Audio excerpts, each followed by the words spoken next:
Así que hoy vamos a hablar sobre el tema de los rendimientos de los computadores, ¿ya?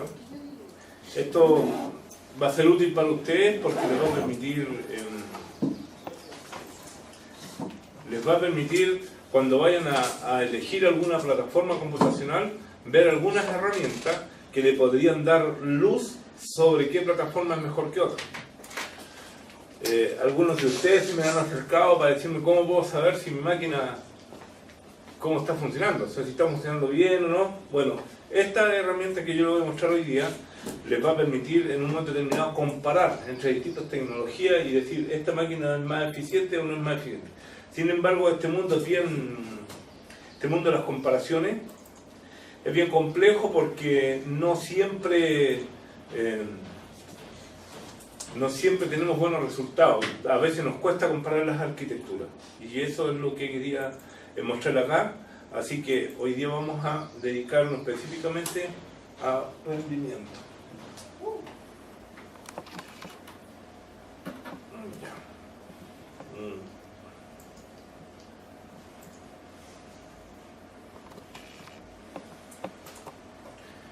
Bien. ¿Sí? ¿Se ve bien o no?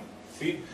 Bien, hoy día nos vamos a dedicar, tal como dice aquí, a revisar algunos conceptos generales de qué es lo que es el rendimiento de una máquina. Vamos a hablar y vamos a dedicar bastante tiempo a entender el rendimiento del procesador, que es importante, quizás una de las cosas que más nos interesa en una máquina es el rendimiento del procesador. Vamos a hablar un poquito de las métricas de rendimiento muy populares que se habla de los MIP, se habla de los MFLOP, ¿ya? Son cosas que nos permiten revisar el rendimiento de las máquinas, pero hay que entender de qué se tratan y quiero dejar claro que a las conclusiones que lleguemos aquí o algunas cosas no son tan tajantes. Si bien vamos a hablar bien o mal de algunos de estos métodos, algunos son buenos a veces y otros son malos a veces, dependiendo de qué queremos medir o qué cosas estamos trabajando. Bueno, vamos a hablar de algunos programas de prueba que existen para la evaluación. Finalmente nos vamos a quedar con un particular que a mí me gusta bastante y luego vamos a, en términos generales, hablar tipo conclusión, lo que es la ley de Handel, y van a tener alguna bibliografía ahí, ¿ya? Para poder seguir investigando. Les recomiendo investigar al respecto. Bueno, en lo que son los conceptos de rendimiento, ¿ya? En lo que es la definición del rendimiento, existen dos tipos de rendimiento que pudieran interesarnos a nosotros. Uno es el rendimiento respecto al tiempo de respuesta. O sea, ¿cuál es el tiempo entre que comienza y finaliza una tarea? Llamado tiempo de ejecución, ¿ya? Este tiempo es importante y muchas veces nosotros estamos tratando de medir los sistemas por este tiempo, que es el tiempo de respuesta, ¿ya? Por ejemplo, desde que yo le solicito una tarea al disco duro hasta que el disco duro la termina, me permite ver a qué velocidad está realizando las tareas el disco duro. Y así, yo puedo tener distintos, desde que yo le pido un dato a la memoria hasta que la memoria me lo devuelve, puedo ver cuál es la velocidad con la que me entrega una tarea la memoria. Ese es el tiempo de respuesta. Es algo importante que yo siempre voy a tratar de buscar, tener máquinas que me puedan responder rápido.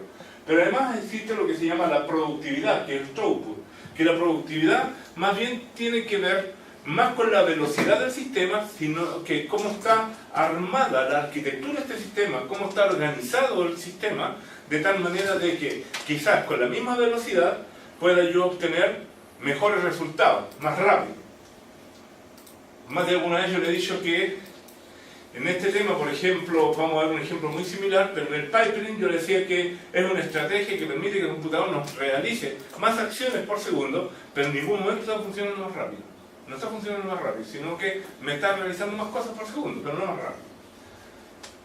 Entonces, si tenemos que hablar de la productividad, vamos a decir que es la cantidad total de trabajo realizado en un momento determinado. No es la velocidad con la que se hace una tarea, sino que es la cantidad total de trabajo que se realiza en un determinado tiempo. Una mejor medida desde el punto de vista del sistema, pero no desde el punto de vista del usuario. ¿Por qué? Porque el usuario está realizando una tarea, ¿ya? Quizá al administrador del sistema le interesa que su computador realice las máximas tareas posibles en el mismo tiempo, pero el usuario que está obteniendo una tarea, para él no es muy claro y no hay mucha diferencia entre lo que podemos hablar del rendimiento y la velocidad con la que realiza esa tarea. Aquí tenemos un ejemplo. Cuando nosotros tenemos estas líneas de lavado de vehículos, por ejemplo, podemos decir que un coche cada 30 segundos comienza a ser lavado en ese tren. Simultáneamente se meten 6 coches al sistema, van avanzando, ¿ya? El tiempo de respuesta del usuario van a ser 180 segundos. O sea, el que trae su autito y viene a lavar su auto, para él el sistema le entrega un rendimiento de 180 segundos. Él al traer su vehículo en 180 segundos se lo entrega el lavado. Pero para el dueño de la lavandería de vehículos, el sistema tiene un alto rendimiento porque logra lavar un nuevo vehículo cada 30 segundos. ¿Se entiende la idea? Entonces aquí queda más o menos claro que en este caso el rendimiento del sistema de lavado es muy eficiente para el dueño del sistema, pero para el que trae el autito sigue siendo la velocidad que se demora el sistema 180 segundos, que es lo que se demora siempre. Esa es la gran diferencia entre lo que es el tiempo de respuesta y la productividad. Cuando yo quiero medir el rendimiento, ¿qué relación hay con respecto al tiempo de ejecución? Por ejemplo, el rendimiento de un computador cualquiera, X, es inversamente proporcional al tiempo de ejecución. Entre más se demore en ejecutar, menos rendimiento tiene. Eso es medio obvio, ¿cierto? Entre menos se demore en ejecutar alguna tarea, mayor rendimiento tiene. Entonces, en términos generales, vamos a decir que el rendimiento es inversamente, es 1 partido por el tiempo de ejecución. Entonces, cuando yo quiero saber cuál es el rendimiento que tiene este sistema para ejecutar una determinada instrucción, es 1 partido por el tiempo que se demora en ejecutar esa instrucción en esa tarea, o ese grupo de tareas. Un computador X es cierta cantidad de veces o un cierto porcentaje más rápido que otro computador Y. Si yo digo que tomo el rendimiento del computador X, le resto el rendimiento del computador Y y lo divido por el rendimiento del computador Y. Eso lo multiplico por 100 y el número que voy a tener es qué tan mejor rendimiento tiene mi computador X respecto al computador Y. Yo muchas veces voy a tener que hacer tablas donde voy a colocar una arquitectura base de ustedes, que ustedes la van a escoger, mi Hewlett Packard, Core Duo, no sé cuánto, ustedes escogen una arquitectura base. A esa arquitectura base le calculan un rendimiento que es su rendimiento base, y las demás arquitecturas que ustedes van evaluando las van colocando un 10% más eficiente o un 10% menos eficiente, las van comparando hacia esa arquitectura, ¿ya? Cosa de tener una idea. Por ejemplo, si ustedes quieren ver que resulta que las arquitecturas se han dado cuenta que tiene menor rendimiento y quieren colocarla, tendrían que colocar que su computador Y, esa arquitectura de Y, es un N% más lento que el computador X. ¿Y cómo lo calcularían? Dirían el rendimiento del computador X menos el rendimiento del computador Y, ahora dividido por el rendimiento de X. ¿Ah?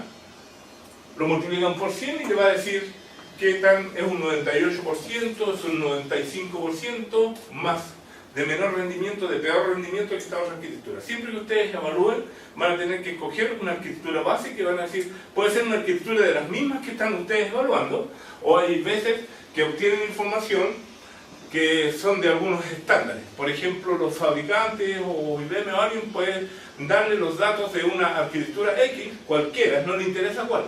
Lo importante es que ustedes tengan un patrón hacia el cual ustedes se comparan. Y ahí van comparando todo el resto de las arquitecturas. ¿Ya?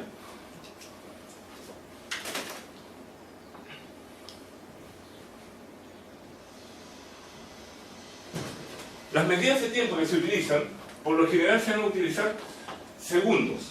¿Ya? Segundos. La única medida que puede ser realmente fiable en el rendimiento de un computador son sus segundos. Hay un comando que en Unix se llama time. programa. Puede que exista en Windows, yo no lo conozco. Es probable. Y ese comando time nos permite a nosotros ejecutar un programa y nos entrega 4 parámetros. En uno de ellos nos entrega la velocidad o el tiempo que le dedicó esta tarea programa, que le dedicó a interactuar con el usuario, a realizar cosas que están orientadas para el usuario, ya sea leerlo, escribirlo, cosas, a interactuar con el usuario. Hay un segundo parámetro que nos indica cuánto tiempo estuvo dedicado él a cosas netamente del sistema, a cálculos del sistema. Y nos dice además cuánto tiempo estuvo dedicado a esa tarea en forma general, cuánto se demoró en forma general esa tarea. Y nos dice cuál es el porcentaje entre todo el trabajo de la CPU, qué porcentaje utilizó eso. ¿Cómo medimos esos tiempos? Por ejemplo, el tiempo total transcurrido de la tarea son 2 minutos 39 segundos. Lo vamos a suponer en minutos y segundos, ¿ya? Ese es el tiempo total. ¿Cómo se desglosa ese tiempo total? Se desglosa como el tiempo dedicado a la CPU y el tiempo dedicado de aquellos dispositivos de entrada, salida y otros programas. ¿Cómo calculo este tiempo dedicado por la CPU? En la suma de los tiempos que me entrega de CPU, ya sea dedicado a interacción con usuarios propios del sistema, de cálculo del sistema, o dedicado a mi programa, del usuario, o cálculo del sistema. La suma de esos dos tiempos son los tiempos que voy a haber tenido yo ocupado en la CPU. La resta del tiempo total del sistema, con respecto a estos tiempos, nos va a dar el tiempo en que ese computador estuvo dedicado a operaciones de entrada y salida o atendiendo otros programas, porque tenemos multitarea, ¿cierto? O atendiendo otros programas. Por lo tanto, en esta prueba, nosotros tenemos 103.6 segundos dedicados a nuestro programa y un 55,4 segundos dedicados a operaciones de entrada y salida o a otro programa. Finalmente, entonces, yo pudiera decir que del total del tiempo tuvo un 65% dedicado a este programa de la CPU. Se comió mi programa un 65% de CPU en ese instante que él trabajó, ¿ya? De estos tiempos tenemos los tiempos dedicados al usuario, al programa del usuario, cosas netas y a comunicarse con el usuario, y un 12,9 tiempos de... ¿Se entienden más o menos esas medidas? Esas medidas son interesantes porque nos permiten ver cuánto del trabajo de esa máquina se la puede dedicar. Entonces, este es importante. Miren, por ejemplo, hay un programa que yo estaba tratando de bajar. Yo quiero que después ustedes hagan algunas pruebas. Me gustaría que hicieran esas pruebas. Después me rato a ver si me dan un tiempito, si terminamos luego me dan un tiempito para poder bajar el programa y mostrárselo. Me voy a ejecutar. Miren, el computador, bueno, este es el Linux, pero hay distintos programas. Hay un comando que se llama pi, que me devuelve como resultado, él me hace unos cálculos y me obtiene el valor de pi en, creo que, no sé si 100 o 200 decimales. Y me entrega ese valor, ¿ya? Ese valor de pi, ¿ya? Luego hay otro programa que se llama SuperPi, que quiero que lo bajemos en internet, se llama SuperPi, ¿ya? Y ese programa SuperPi me permite yo pedirle la cantidad de decimales y ese es uno de los programas que más yo le recomiendo para evaluación de arquitectura. Pero ahora hay un detalle. Yo evalúo ese pi, pero me dio eso, nada más. Pero miren, yo puedo colocar time ahora y le voy a colocar pi y le estoy diciendo que ejecute pi de nuevo, pero que me diga cuánto se demoró y qué tiempo se dedicó a ejecutarme pi. Y ahí me va a decir que se demoró 0,0006 segundos. La verdad que esos son milisegundos, si no me equivoco. Son milisegundos. Bueno, el usuario, lo dedicado al usuario es 0,04. Y el sistema, lo dedicado por el sistema, es 0,000. ¿Ya? Entonces, ¿cuánto se demoró en total en ejecutarme esto? Se demoró 0,6. Yo resto y tengo un 0,2 que en el intertanto, mire, se puede decir está tendiente a cero o sea, se demoró nada. Se demoró nada. Pero si yo resto a 0,06, 0,04, en ese tiempo dedicó un 0,02 milisegundos a otro programa que está ejecutando.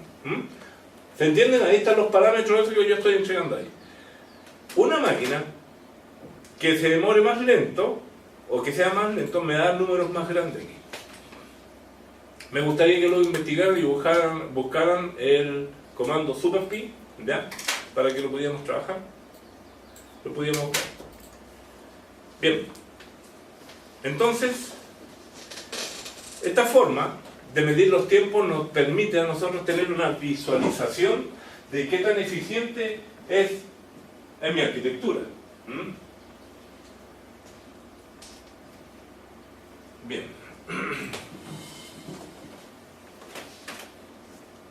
Se supone que estos datos están dados en segundo, Dentro del rendimiento de la CPU, ¿qué cosas son importantes para nosotros? Por ejemplo, una cosa que es muy importante para nosotros es el tiempo de ciclo. El tiempo de ciclo es el tiempo que transcurre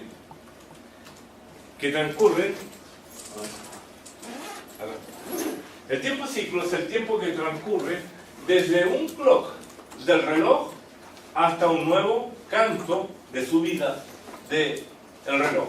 Este tiempo que está acá se denomina el tiempo de un ciclo.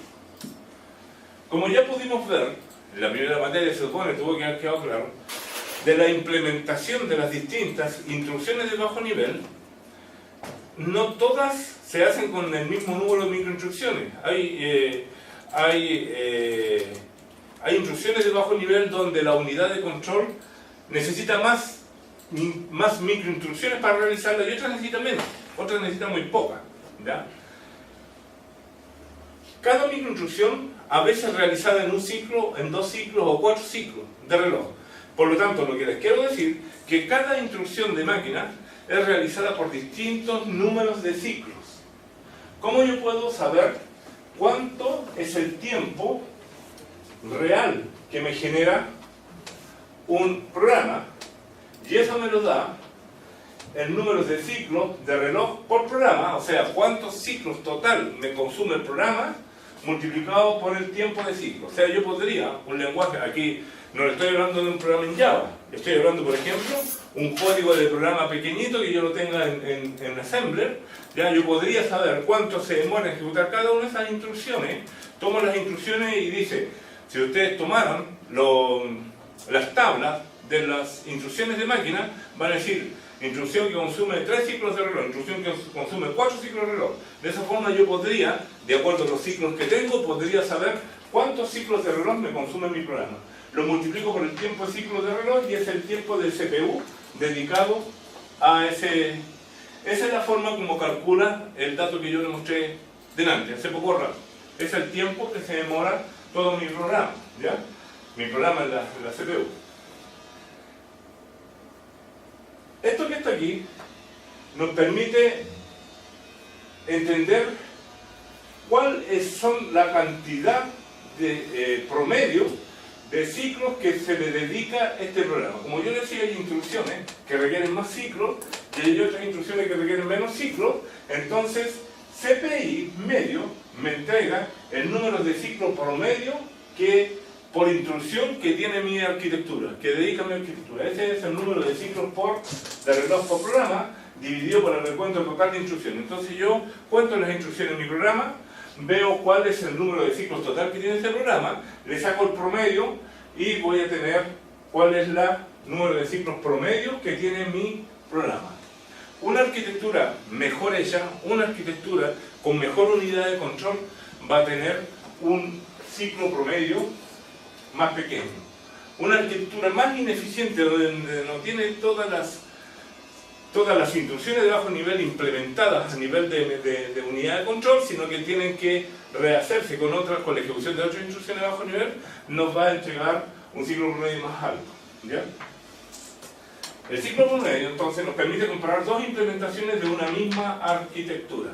O sea, yo puedo tener una misma arquitectura, ¿ya?, pero están implementadas en forma diferente, y pudiera compararlo entre ellas y yo dijera, esta está mucho mejor implementada, ¿eh? Ejecuta mejor.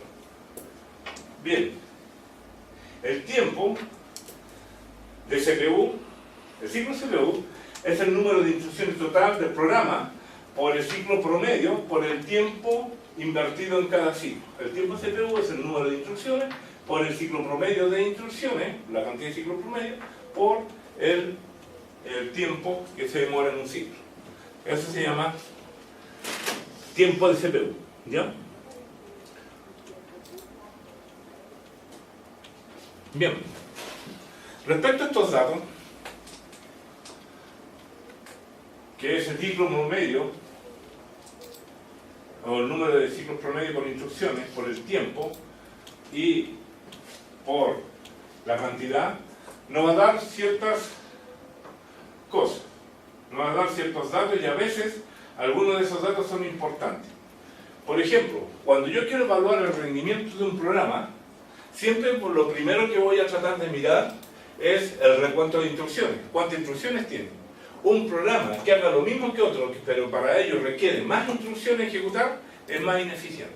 Entonces, cuando yo estoy comparando programas en sí, es suficiente con compararlo por el recuento de instrucciones que ella ejecuta. ¿Ya? Cuando yo estoy comparando cómo funciona un compilador, ¿ya? También me sirve el recuento de instrucciones, pero también me sirve la cantidad promedio de ciclos que ella tiene. Cuando yo quiero evaluar el repertorio de instrucciones, yo tengo dos arquitecturas y quiero evaluar cómo se comporta su repertorio de instrucciones, en ese caso yo tomo estos dos, el recuento de instrucciones por programa, y le multiplico el ciclo promedio de cada uno, y con eso podría saber cómo es que está armado este repertorio, qué máquina tiene mejor repertorio que otro. Si yo quiero ver la organización de la estructura de esas arquitecturas que yo tengo, dos computadores que yo tengo, entonces evalúo el ciclo promedio y lo multiplico por el tiempo, y de esa forma yo sé cuál de las dos arquitecturas está mejor armada, mejor estructurada, como para que me ejecute más rápido las cosas. Y si yo quiero revisar directamente la tecnología, qué mejor tecnología es, le calculo directamente el tiempo de ciclo que tiene, y con eso puedo evaluar esa cosa. ¿Ya?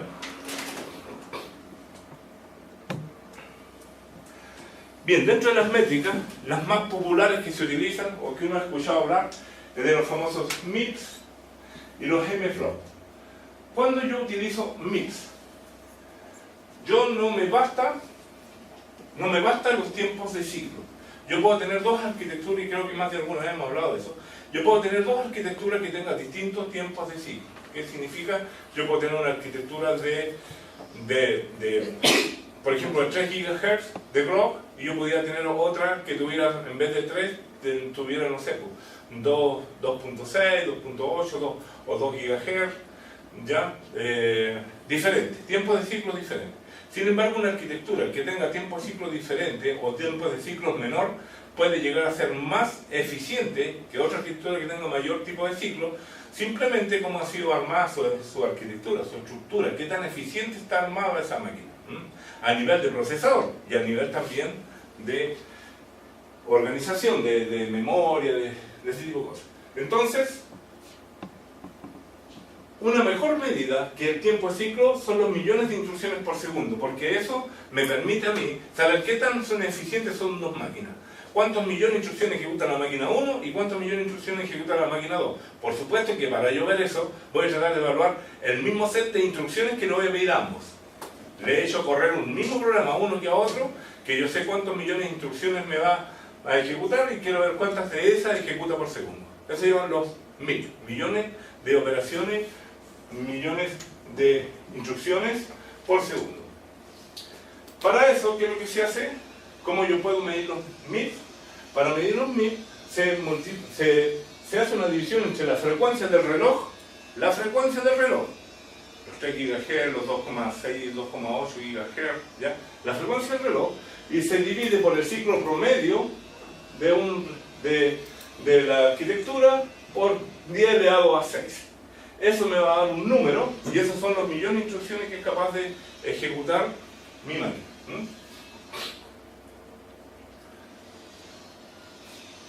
Los MIP relativos son los millones de instrucciones, o el porcentaje de millones de instrucciones respecto a otra arquitectura. Entonces yo tomo el tiempo de referencia que tengo de una arquitectura de referencia, la divido por el tiempo que yo les calculo a mi arquitectura y lo multiplico por los MIPS de mi referencia, y de esa forma puedo saber los MIPS relativos que mi máquina tiene respecto a los MIPS que tiene una arquitectura de referencia que yo poseo. Bueno, ¿cuáles son los inconvenientes de esta métrica? En primer lugar, los MIPS dependen directamente del repertorio de instrucciones. ¿Qué es lo que es el repertorio de instrucciones? De nuevo, es el conjunto de instrucciones de bajo nivel que están implementadas en la unidad de control del procesador, ya sea a través de microprogramas o a través de algún sistema hardwareano, o sea de hardware, una máquina directa de hardware que se denomina un RISC. ¿Se acuerdan de esa cosa? Ya. Bueno, los MIPS dependen directamente del repertorio de instrucciones. No podemos comparar dos arquitecturas diferentes que estén armadas con diferentes repertorios de instrucciones, porque puede que dos arquitecturas estén orientadas a cosas diferentes. Puede que una arquitectura esté orientada a trabajar como procesador en una unidad, en un elemento, por ser en vehículo, cosas de ese estilo. Esto, por explicarles algo, ¿ya? Tienen que ser dos arquitecturas que estén orientadas para lo mismo. Otro problema que tienen los MIPS: varían entre programas en el mismo computador. O sea, yo pudiera tener un programa X a través del cual utilizo para calcular los MIPS, y en el mismo programa, o sea, en el mismo computador, en la misma arquitectura, utilizo otro programa y puede que me queden otros MIPS. Entonces, no es tan exacta la medida de los MIPS. Depende del programa que se esté ejecutando. Depende de las instrucciones de entrada-salida que esté ejecutando ese programa. Los MIPS pueden variar inversamente al rendimiento. O sea, yo podría tener una máquina que tenga un poco más de MIPS que otra máquina y tener peor rendimiento. Si bien es una buena medida, se utiliza mucho, me sirve montones, como pueden ver, tiene sus pros y sus contras. ¿Ya? Tiene sus pros y sus contras. Luego tenemos los MFLOP. Hay un problema con los MIPS. Los MIPS no son capaces de visualizar o alcanzar el rendimiento de la unidad de punto flotante de mi máquina. Si yo tengo una máquina que tiene una unidad de punto flotante de mejor rendimiento que otra, podría ser mucho más eficiente, y el cálculo de los MIPS no son capaces de alcanzar, no son capaces de mirar la eficiencia de la unidad de punto flotante de mi máquina. Por lo tanto, existe una medida y hay un número de programas donde yo puedo hacer uso intenso de mi unidad de punto flotante, y esto me permitiría generar mediciones de los famosos MFLOP o megaflop, que significa el número de operaciones de punto flotante dividido por el tiempo de ejecución. ¿Ya? O sea, yo calculo el número de operaciones de punto flotante de mi programa. Tiene que ser un programa que haga uso intensivo de operaciones de punto flotante, y lo divido por el tiempo de ejecución de ese programa, lo multiplico por 10 elevado a 6 y tengo ahora los megaflop. Inconveniente de esto: solo funciona con operaciones de punto flotante, por lo tanto me obliga a encontrar programas que hagan uso intensivo de la unidad de punto flotante. No me permite, por ejemplo, evaluar cualquier arquitectura con cualquier tipo de programa. Instrucciones de punto flotante no son comparables entre diferentes máquinas. No pudiéramos decir que las operaciones de punto flotante las podemos comparar de una máquina A o B, porque depende de cómo ha sido construida esa máquina de punto flotante. Por ejemplo, puede que una máquina de punto flotante sea capaz de multiplicar, restar y sumar, restar, aquí está, sumar, restar, multiplicar y dividir. Es una máquina A. Puede que una máquina B sea mucho más eficiente que una máquina A, más rápida, pero puede que no tenga implementado a su nivel de microinstrucciones la capacidad de dividir. Por lo tanto, esta unidad de punto flotante, si bien es mucho más rápido para sumar, restar y multiplicar, la división va a tener que tener un algoritmo que le haga llegar a la división, y eso ahora, ante esta medición de megaflop, la va a hacer a la máquina B a ser mucho más ineficiente que la máquina A, cuando en un programa que no requiera divisiones, la máquina B sería mucho más eficiente que la A. Sería mucho más eficiente que la A. Por eso también, que eso depende de cómo está implementada la unidad de punto flotante. ¿Ya? Bueno, y el otro problema es que en las mezclas de operaciones rápidas y lentas, los megaflops para sumas serán mayores que para 100 sumas serán mayores que para 100 divisiones. ¿Ya? ¿Qué significa? Que puedo yo tener programas que tengan en un momento, en un determinado programa tenga operaciones de punto flotante que sean más rápidas de ejecutar, y yo lo voy a comparar quizás con otro programa que tenga operaciones de punto flotante que sean más lentas de ejecutar. No puedo compararlas.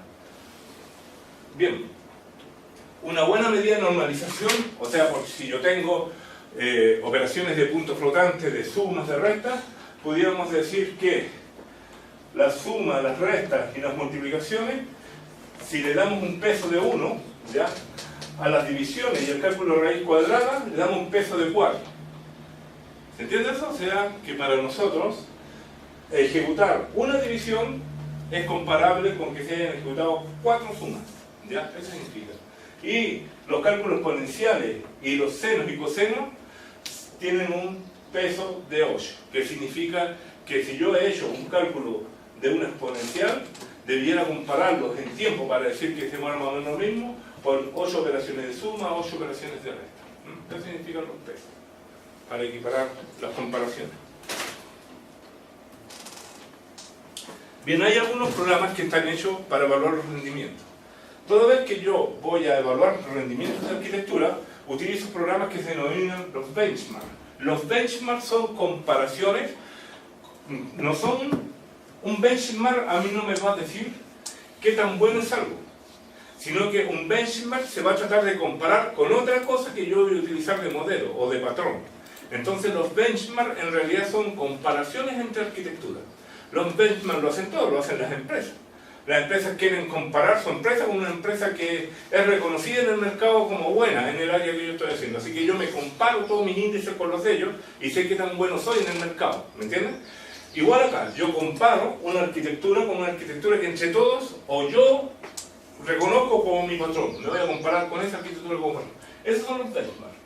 Entonces, hay varios programas que me permiten generar estas comparaciones, estas tablas de comparaciones que se denominan los benchmarks. ¿Ya? Hay algunos programas que... hay algunos de estos programas que son los programas típicos. ¿Ya? Por ejemplo, comparo el trabajo de compiladores. Comparo utilizando programas de tratamiento de texto o de herramientas CAD. Yo quiero ver qué tan eficiente puedo comparar con herramientas, con algunos trabajos de CAD, dos arquitecturas, cómo trabajo. ¿Ya? Puedo también comparar núcleos kernel ya con programas reales. Por ejemplo, pequeñas partes intensivas de programas. ¿Ya? Hay algunos ejemplos. El Livermore, Loop, Linkpad son programas que se dedican más que nada a evaluar núcleos, ¿ya? Más que a la ejecución de programas común y corriente. Tenemos también algunos pequeños programas que nos permiten hacer programas triviales que se llaman benchmark pequeños, reducidos, ¿ya? De 10 a 100 líneas de programa. ¿Por qué sirven estos programas? Estos programas tienen una característica: al ser pequeñitos, son programas que muchas veces caen totales en el caché, y me saco de encima el tener que ir a refrescar el caché y dejo encima los trabajos con la memoria RAM y con todo el resto. Por eso que muchas veces me conviene tener pequeños programas, como por ser este PI es un programa pequeñito. Entonces este programa PI, que es pequeñito, alcanza a caer dentro de la estructura del caché. Por lo tanto, queda encerrado entre el caché y el procesador, y ahí sí estoy viendo realmente el rendimiento de mi máquina, del bus principal, del procesador y del caché. ¿Bien? Hay algunos programas que se llaman los sintéticos, y son programas que han sido creados para cosas como esta, Winston y Brightstone. ¿Ya? Como yo decía, yo evalúo con algunas cosas más específicas. Bueno, hay toda esta línea de benchmark que se llama el SPEC, que es un grupo de fabricantes se unieron y generaron algunas herramientas que se llaman SPEC para la comparación del rendimiento de su sistema. ¿Ya? Han salido distintas versiones de este SPEC, corren en sistemas operativos portables del tipo Unix, ¿ya? Y la verdad que es un software, el SPEC, que se utiliza bastante para comparar arquitectura. han salido distintas versiones del SPEC 89, ¿ya? Para comparar distintas arquitecturas, ¿ya? Ahí hay alguna comparatoria que muestra SPEC 89.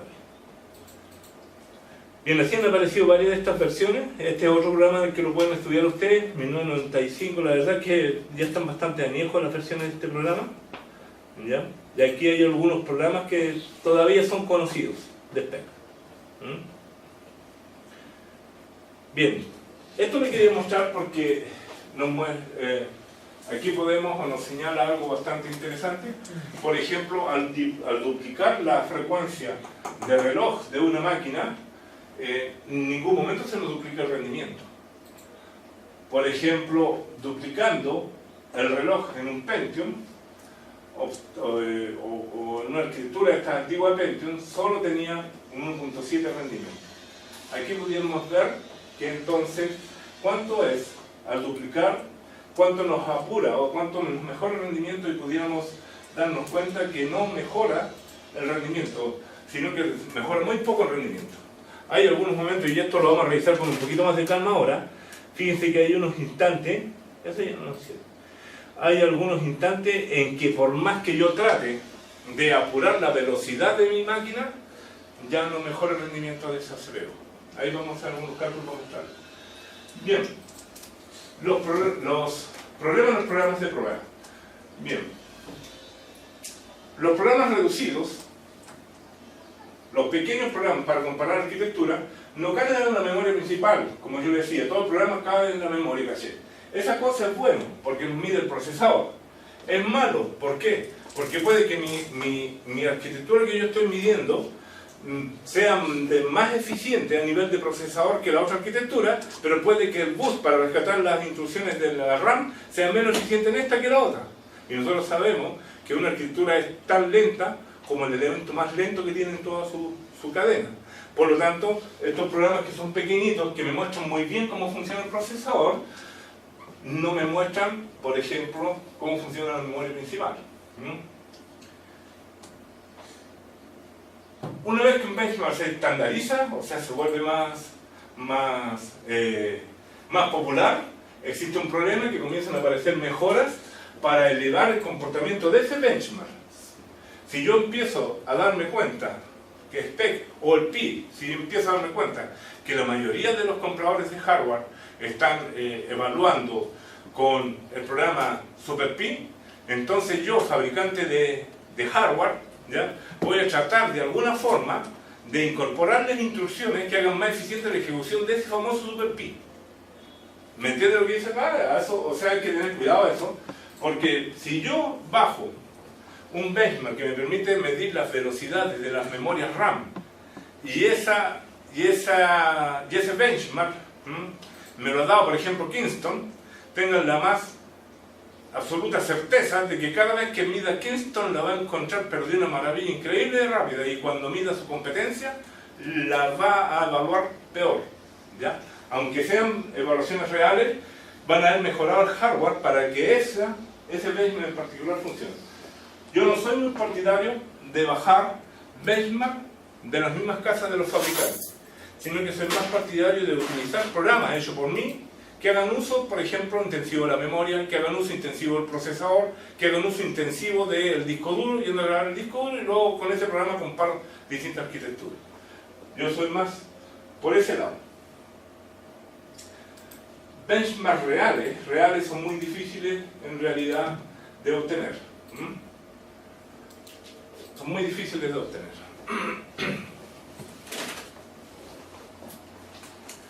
Bien, la ley de Handel, como decía yo, fíjense que el posible aumento de rendimiento por una mejorada A está alimentado por la cantidad que se utiliza de la característica mejorada. Yo puedo tener una arquitectura en particular y puedo realizarle una mejora a mi arquitectura. La ganancia que voy a obtener de velocidad, el mejoramiento en el rendimiento que voy a tener, va a depender de qué tanto utiliza mi arquitectura la mejora que yo le puse, ¿ya? Si yo le puse, o si yo encuentro que mi arquitectura tiene un elemento que tiene la memoria RAM, es la más lenta que tiene, por ejemplo. Lo reviso ahí y no tiene elemento más lento que la memoria RAM. Si yo quiero aumentarle el rendimiento a ella, me hace sentido que le mejore la RAM. Pero es probable que en las aplicaciones que yo estoy necesitando, ¿ya? Aunque no es el mejor ejemplo que di, pero en las aplicaciones que yo estoy necesitando, puede que los accesos a RAM no sean los más intensivos de esa aplicación. Por lo tanto, no voy a tener el mejor rendimiento en él. Puede que tenga un buen rendimiento, por ejemplo, en disco duro, pero es posible que la misma arquitectura, si yo mejorara ahora el disco duro, porque puede que sea algún programa que hace fuerte uso del disco duro, puede que ahora tenga mejor rendimiento, habiendo mejorado ese elemento que no es. ¿Por qué? Porque lo estoy utilizando más que el otro elemento que me hace parecer que fuese ineficiente, pero puede que se esté utilizando menos. Aquí hay un ejemplo. Si suponemos que la mejora acelera una fracción f de la tarea en un factor s, entonces la ganancia de velocidad que puedo tener vendrá dada por 1 partido por f, ¿ya? Que es la fracción de esa arquitectura que yo voy a mejorar, dividido por s, que es la cantidad de mejora que voy a colocar, por 1 menos f, que es la fracción, ¿ya? ¿Qué es lo que me dice aquí? Lo que hay que siempre tratar de mejorar en una arquitectura no es lo más lento, sino que es lo que más se usa. No es lo más lento, sino que es lo más común. Aquí hay algunos ejemplos. Si tenemos una arquitectura en particular que, de acuerdo a lo que pusimos delante, que tiene un procesador, ¿ya? Que tiene un procesador, tendría que colocarle acá un 1 y ahí me dan la velocidad. Si yo coloco P procesadores, si yo a esta arquitectura le coloco 10 procesadores, desde tener un procesador a tener 10 procesadores, el aumento que voy a tener es de un 5.3, el aumento de velocidad, con 10 procesadores. Si yo le coloco 100 procesadores, el aumento que voy a tener es que de 5.3 a 9.17. Y si le coloco a la misma arquitectura 1000 procesadores, ¿ya? Voy a tener un 9,91. Fíjense que con solo 10 desde 0 aumenté 5 veces su velocidad. Y fíjense que aumentando a 1000 veces, solo aumenté 0,722 más o menos. O sea que hay un momento que tengo que decir que si yo sigo teniendo más procesadores en esta arquitectura, no es conveniente. ¿A qué se debe eso? A ver, vamos a explicar un poquito acá. Esta parte que está acá es la que se refiere, por ejemplo, si yo voy a colocar bastantes procesadores en mi máquina, si yo voy a hacer una máquina paralela, se puede hablar ayer de las máquinas paralelas, dentro de mi código yo voy a tener instrucciones o zonas de ese código, de ese programa, que son paralelizables. ¿Qué significa que son paralelizables? Esas líneas pueden ejecutarse en forma paralela y no hay dependencias entre ellas donde uno necesite ser ejecutada antes que la otra. Pero también dentro de mi código voy a tener zonas de ese código que no es paralelizable. ¿Qué significa que no sea paralelizable?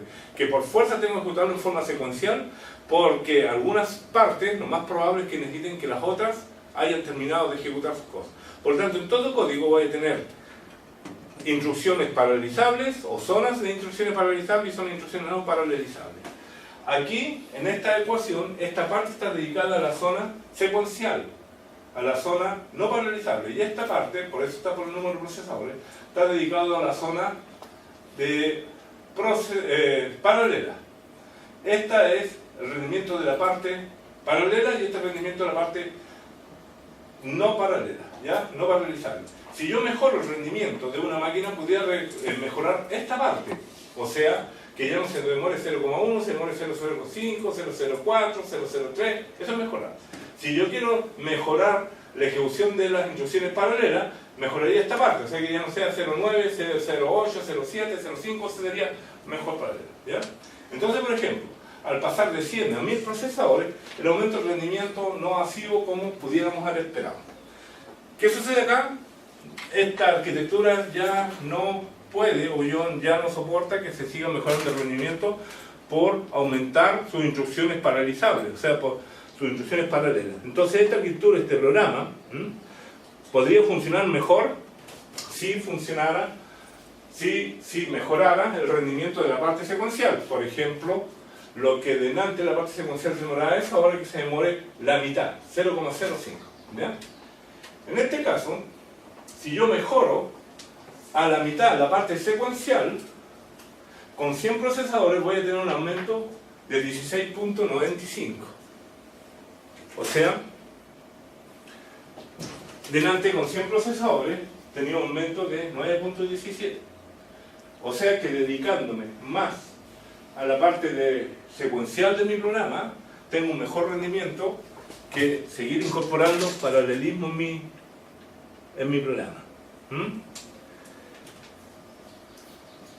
Fíjense que incluso si yo hago un poquitito más eficiente los programas que ejecutan la zona paralela, aún tengo peor comportamiento que si solo hubiese disminuido la mitad de esa velocidad. Entonces hay momentos en que depende de qué es lo que quiero mejorar, y una vez que estoy mejorando todas las mejorías de mi máquina, llega un momento que ya no me sirve. Yo voy a mejorar mi máquina el número de procesadores, pero va a llegar un momento que ya con 8 procesadores, de acuerdo a lo que yo lo estoy utilizando, ya no voy a tener mejor rendimiento. Yo quiero mejorar la memoria RAM. Va a llegar un momento que yo voy a mejorar mi memoria RAM y le voy a colocar 16 GB a mi máquina, le voy a colocar 32 GB, pero puede que para las aplicaciones que yo estoy utilizando, ese sistema operativo que está montado con esas aplicaciones, llegue un momento que cuando yo le coloque, voy a aumentar 32 GB, ya no me hace uso de los otros 16. Ya no saco nada, porque ya ahora no es el problema. Por lo tanto, cuando yo quiero mejorar una arquitectura, no puedo a ojos cerrados decir, ¿sabe qué? Voy a duplicar la memoria RAM, ¿sabe qué? Voy a cambiar mis unidades de entrada-salida por unidades de entrada-salida más rápidas, mi USB 2, ahora quiero colocar una tarjeta USB 3 para tener mayor. Tengo que entender bien por dónde va la falta de rendimiento de mi máquina para poder entregarla. Bien, aquí hay algunas cosas donde pueden ver ustedes algunas direcciones. Bien, muchachos, yo le quería decir el rendimiento. Me gustaría que gastáramos un ratito ahora, nos quedan todavía tiempo, y a ver si en el programa podemos bajar. ¿Pudiste ver si estaba el super? ¿Ese lo tiene? Ya, le vamos a colocar entonces. Podría colocármela o más cerca para colocar esta. Vamos a ejecutar este programa que es bastante interesante y quería que lo vieran, porque les recomiendo utilizarlo. Entonces, vamos a colocar acá. A ver hasta dónde llega. Voy a tener que colocarlo de lado tal vez. Nos falta así como un alargador un extensor de energía. Pero sabéis que el lado de ella se enchufa, se atornilla, ¿no? No, porque si el lado de la pantalla se hubiera atornillado. No se atornilla. Pero está muy... ¿De lado por lo menos?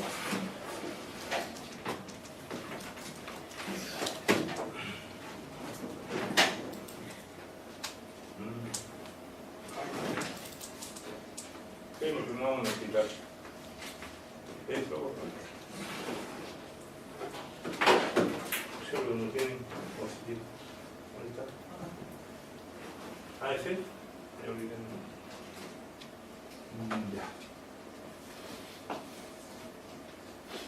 Ya, nos queda un poco crecido. Qué increíble, ¿eh?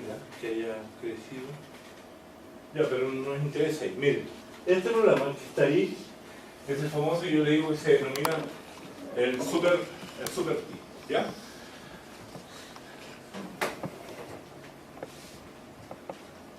Le vamos a pedir que nos calcule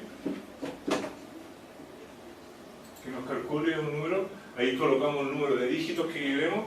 K es 16.000, ¿ya? Calculemos el primero 16.000 dígitos, ¿ya? Ahora está listo, ¿ya? Y va, no, pero tenemos que ver, porque se demoró. Sí, ahí está. Ya, se demora esta arquitectura 0.132 segundos en haber hecho este cálculo. O sea, esa es la capacidad que me da. Ahora yo podría decir, puede que yo tenga un grupo de arquitecturas que lo calculo y más o menos me dan lo mismo. Por lo tanto, le voy aumentando la cantidad. Y dándole 512.000 al tiro. ¿Ya? Y veamos cuánto se demora. Ahí están los segundos que se está demorando, miren. ¿Ya? Los lazos. Eso está ok. Y, ¿dónde está el cálculo final? Es 0,4 horas. Se demoró 4.337 segundos en poder calcular esa cantidad, 512.000. ¿Me entienden? Ahora yo esto lo voy a recorrer en distintas arquitecturas. Si usted tiene otra arquitectura podríamos correrlo y ahí van a saber el tiro que también está funcionando mi máquina. Pero pidámosle, pongámonos un poquito abusivo y pidámosle en unos 2 millones y ahí la máquina no empieza a sentir. ¿Ya? Y son máquinas bastante rápidas. ¿Ya? Y ahí la gracia que tiene este programa es que yo le puedo dar una carga bastante importante y como yo le decía, es un programa pequeño y me está mirando específicamente el trabajo con mi cerebro. Ahora, existe SuperPi para máquinas mono CPU y para máquinas con Core Duo o multicore. ¿Ya? Es interesante ver SuperPi. A ver, tú puedes, hagamos una cosa, mostrar el control, el monitor del sistema. Ahí está el monitor del sistema y tratar de pedirle ahí eso, ver los procesadores. Y no. Ya. Pedirle a pie mejor al tiro unos 4 millones. Bueno, ok, y le doy un pie allá. Y veamos ahora qué cálculo hace. Miren, en este caso le está dando fuerte a 3 procesadores.